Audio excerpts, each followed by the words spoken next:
Taking a nap. And here we are. Bluish, purple, reddish color. Hi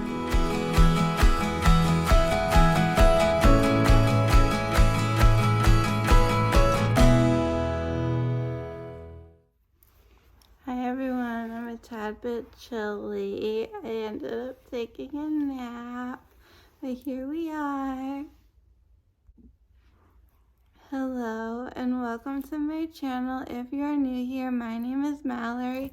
If you'd like to become one of my pals, it's super simple. Hit the subscribe button down below and ring the bell so you don't miss out on future videos. While you're down there, go ahead and give this video a thumbs up. If you are a returning pal, welcome back.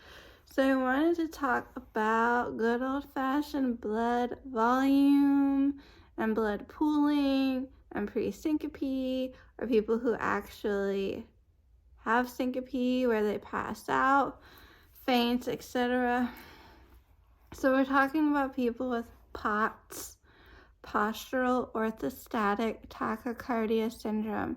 And so what happens to people like myself, if we stand for too long or we're in a position that causes blood pooling to our lower extremities, like our legs and our feet, and some people have it so bad that their legs turn like a pink, bluish, purple, reddish color.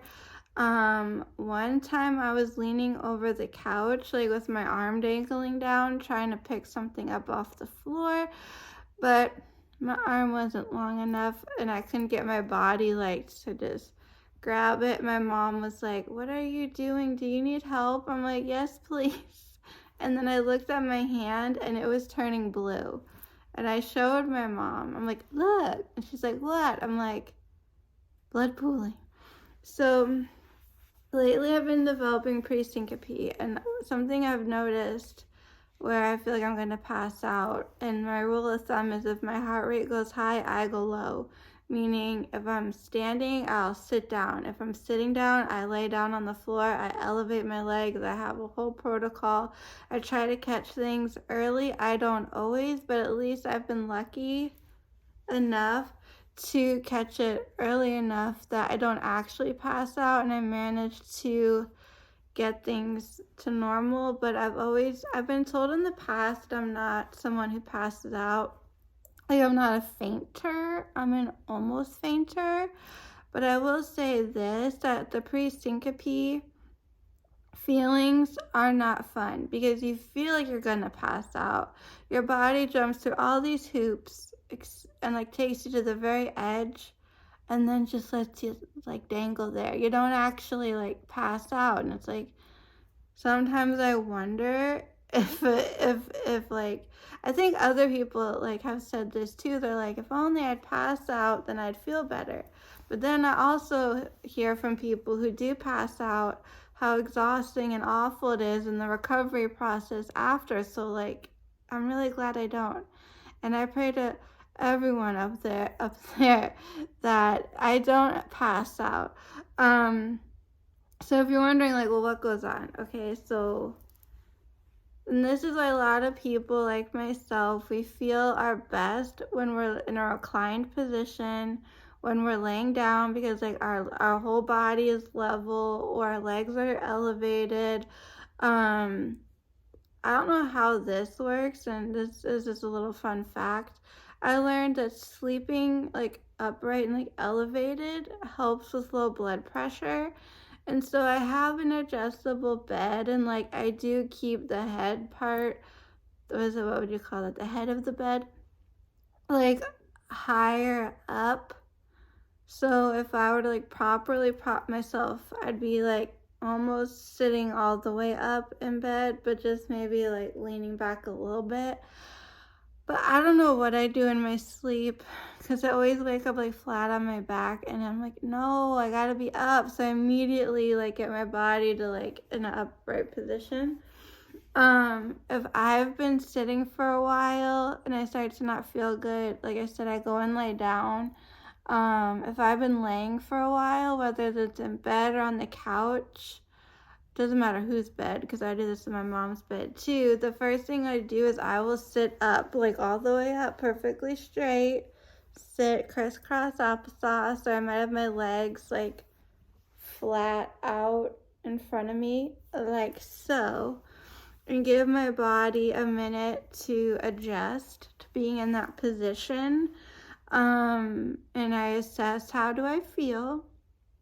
And then I will swing my legs around and let them dangle for a minute. I might like move them, shake them, ankle rolls, do some kind of weird calf races. And again, I assess, how do I feel? I let my body get used to that position. Then I stand up and give myself about a second or two before I actually start walking, because sometimes I will stand up and my body's like, no, we need to sit down, and so it's not ready to go. And I don't want to like ever move too fast. And I'm trying to think if I ever have done that like accidentally, where like my body, or more importantly my heart, can't keep up, and so it's like problems and mayday, mayday, mayday. So we're trying to avoid major problems. Anywho, so I've seen it on t-shirts. It's a quote that says, hello darkness, my old friend, I sit up too fast again. And I don't want to be one of those people, but I know people who like, they'll get out of the car and they like stand up too fast and like they kind of lose their vision for a minute. It's like you see stars and you gotta like catch yourself. Crazy and insane. But we're gonna demonstrate something. We're gonna use a water bottle. So hopefully this works. If this could be like a water bottle without a label on it, that would work even better, but I don't know that I have the time to peel all of this off. I think this is good right here. Okay, so here's a water bottle, right? And so imagine this water bottle is Mallory, or anyone who's a POTS patient.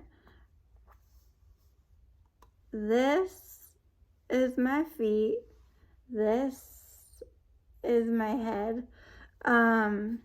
So when I'm laying flat, or I'm like in a semi-reclined position, the blood in my body reaches my head to my toes, right? But the thing too is most people with POTS tend to have low blood volume.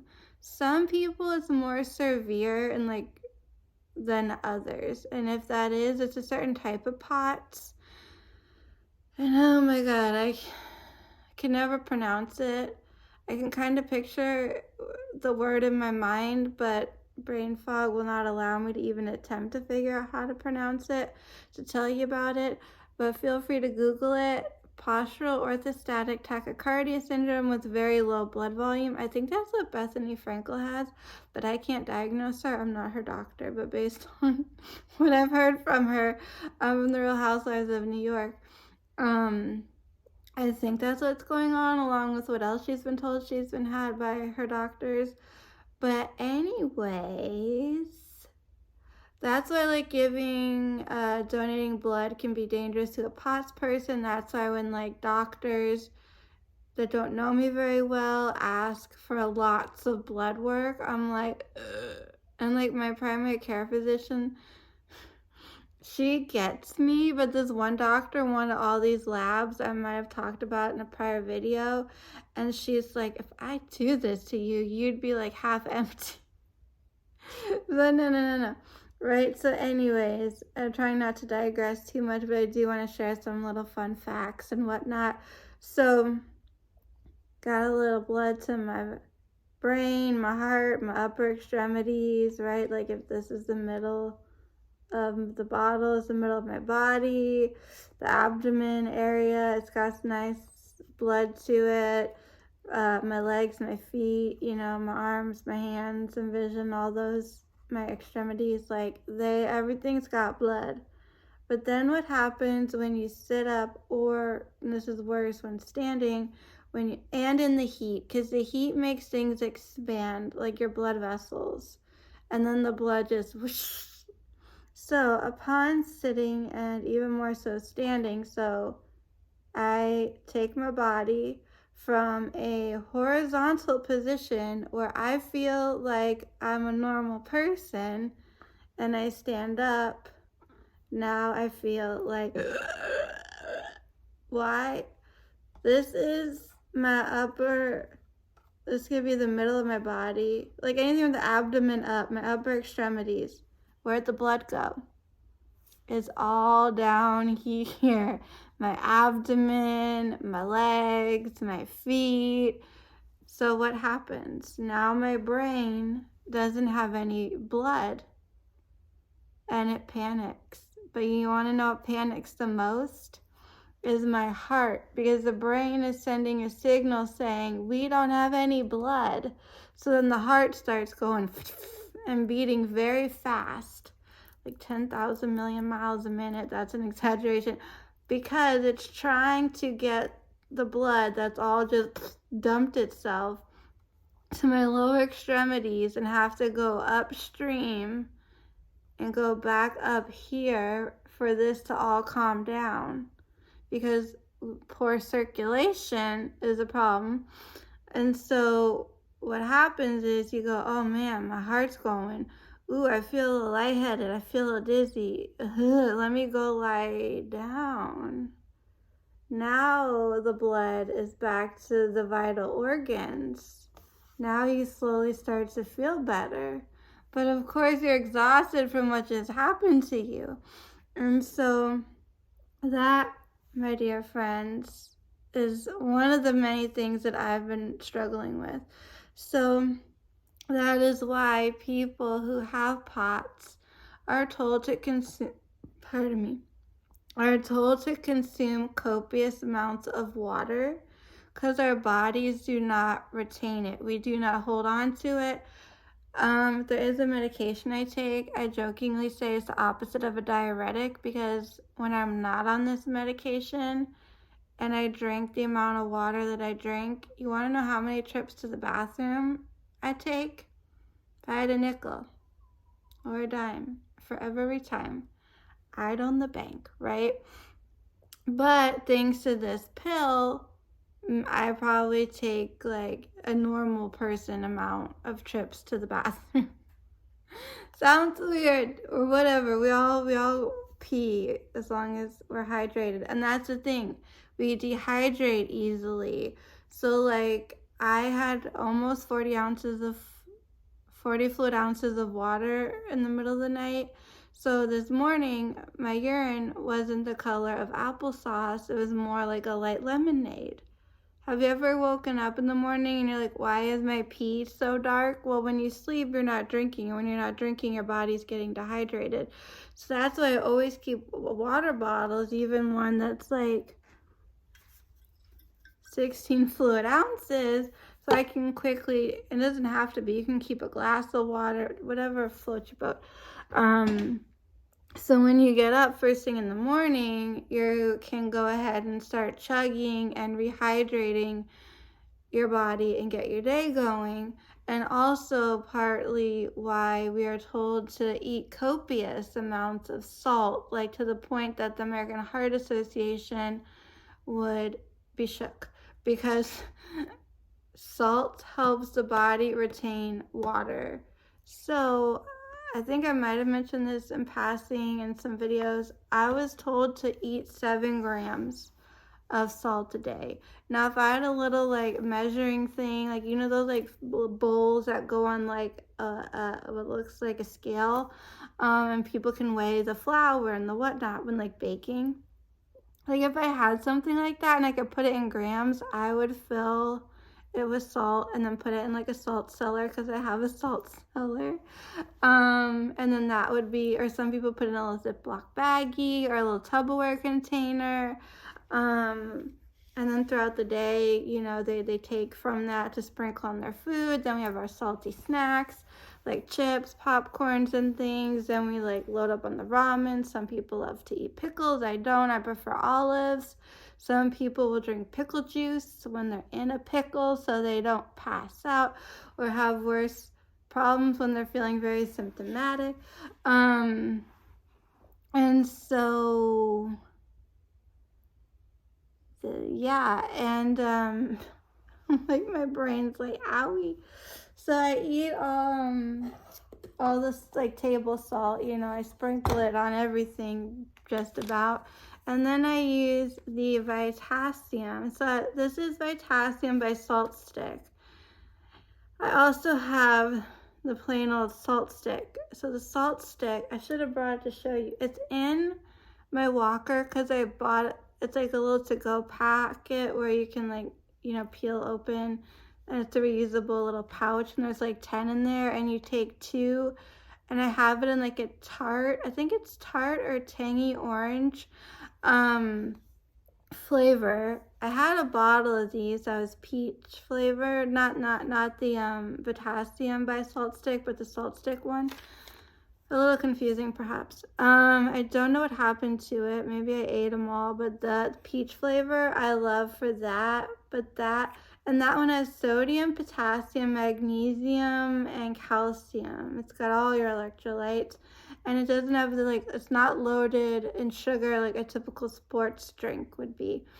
Some people can't have sugar, or just overall, it's not really the best to constantly on a daily basis be consuming copious amounts of sugar. Can you tell what today's word is? Copious. If I could spell that, I'd make it magically appear on the screen right here. Or if I had an editor, it would pop up like Sesame Street. Today's word is. But this is my go-to, and I try to have 2 of these twice a day. This is electrolyte Fast Chews. They're buffered electrolyte salts in the fruit punch flavor. It is very, very good. This one has 125 milligrams of sodium and 25 grams of potassium. I think the other one I mentioned has just 120. I think it's a little less in the sodium, but it does have the other things that are good for you. The other one is more marketed for people to recover from like working out. Like let's say you did a really big workout at the gym, like you're replenishing those electrolytes in a safer way than again guzzling or chugging a sports drink, if you know what I mean. So, and this is lovely because it's allergen-free, non-GMO, vegan, gluten-free.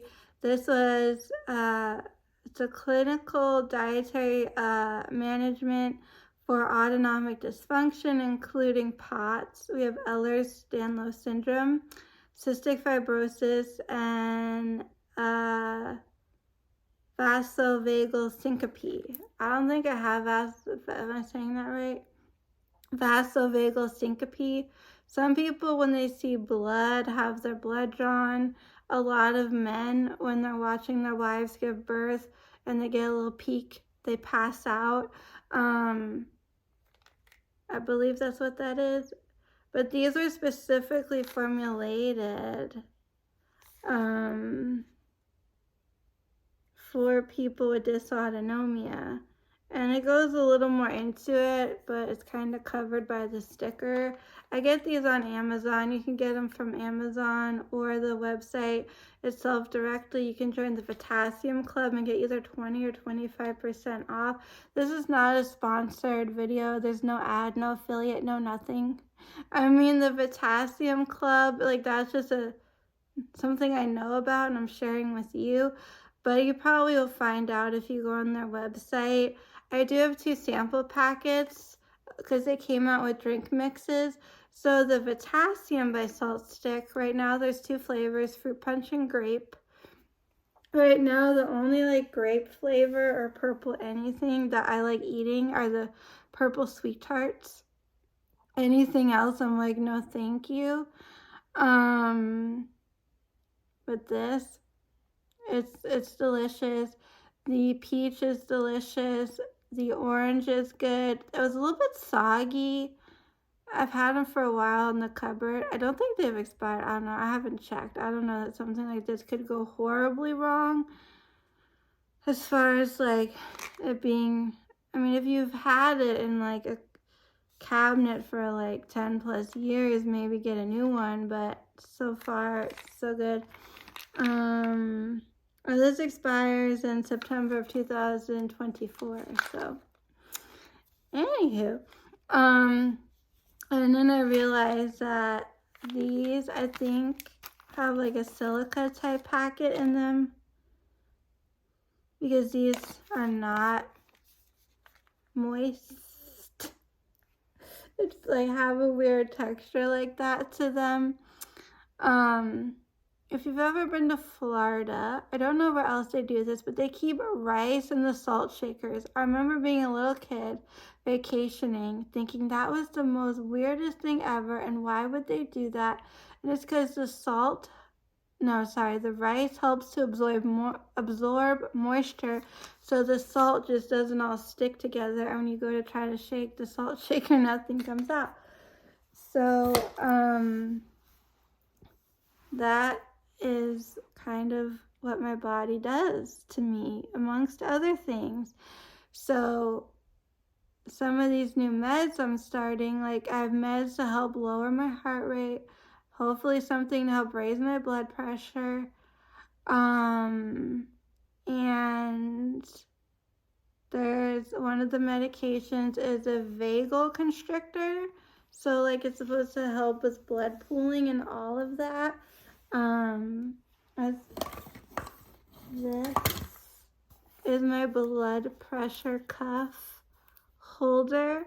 This sticker was free gift with a purchase off of Etsy, and I didn't know what to do with it. It says chronic illness warrior, and so I stuck it on here, and then I took a sticker that was on my computer and I took it off my computer because I wasn't liking it. I felt like my laptop was getting, like, it was just too much, too busy. So I put it on the back of this. It's holographic. And it says, you're doing so great. And then this is what my blood pressure cuff looks like. It looks like there's like you could charge it up maybe. You put this on your wrist, and she talks to you. Want me to do a little demonstration? Let's do a little demo. If you're still here, we're gonna do a demo, just because why not? Because the Apple Watch right here, love it. I love my Apple Watch. I rely on it for so many things. It also holds my medical ID.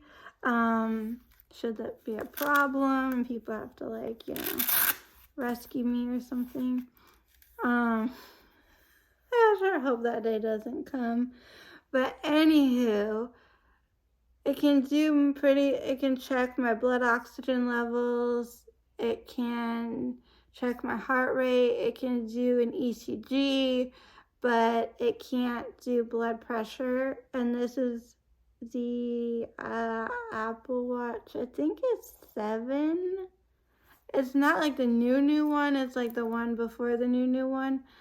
So this one doesn't do the continuous body temperature reading, which I so wish it did. So even though there's nothing really too terribly wrong with my watch, except it might have like a few marks and scratches on the screen, I might ask for the newer one for Christmas from Santa, because, what was I gonna say? The latest like Fitbit that I'm aware of, I stopped keeping track of the Fitbits as they were coming out once I switched over to an Apple Watch. But the last one that I saw, it did monitor the temperature of your skin, and I think that's important data to have. So anyways, you want the big bulk of this. I usually do this on my right wrist, but we're going to do this on my left today. I mean, I've done it on both. It's just, I don't know. Anyways, on the inside, right, and this Velcro. So Velcro that bad boy on there. And you want at least like 1 finger's width from your actual wrist to the device. Like, it kind of shows you, there's like a diagram there.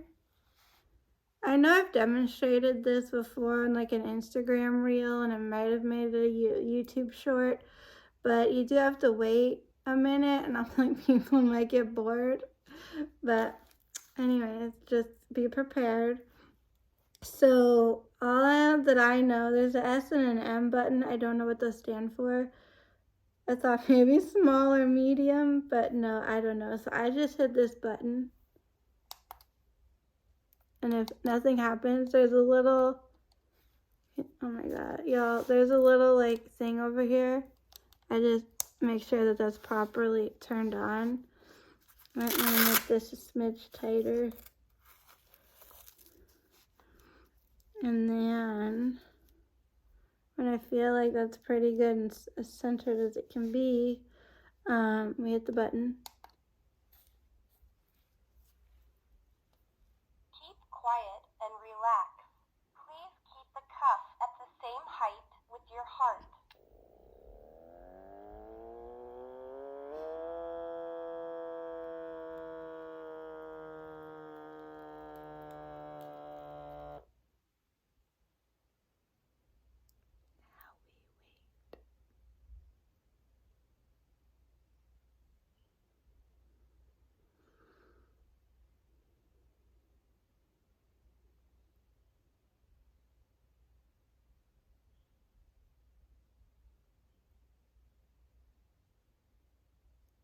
Insert Jeopardy music here.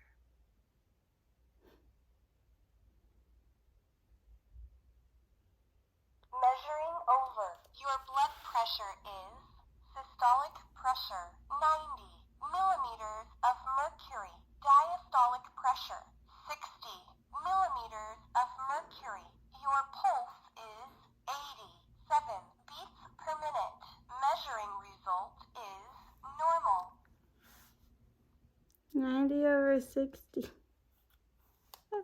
I swear she was gonna say abnormal, but no. Usually, like, my grandma's so funny. She constantly checking her blood pressure because she was told she has labile blood pressure, but I think she has orthostatic hypertension. No, hypotension, or both. Hell, who knows? And basically, orthostatic is like, would be, when, if I were to explain this, basically every time she like goes from sitting to standing, I don't think, or she was lying in bed and then went to stand up, her blood pressure could drop or raise, but it usually it goes low, and she's had some incidences where she's like blacked out. So she's always checking to make sure that she's A-okay. And she has this big journal, like notepad, and she writes all of her entries in. Where me, I'm like, if I had it still on my arm, I'm like, I get out my phone, click, I take a picture, especially if it's abnormal. And then I send it to my mom, and I'm like, so this is what's going on. But anyways, I hope this water bottle diagram made sense for the blood volume business. So if you enjoyed this video, give it a thumbs up. If you could give it 2, well, wouldn't that be lovely? You can always like it and then give it thumbs up emoji in the comments section, but you can leave all your questions, comments, suggestions down below, and while you're down there, check the description box so you know where else to find me. What else? I don't know. Turn on all your notifications, subscribe, and ring that bell, yes. And thank you so much for being here and all your love and support, and as always, till next time, keep it quirky.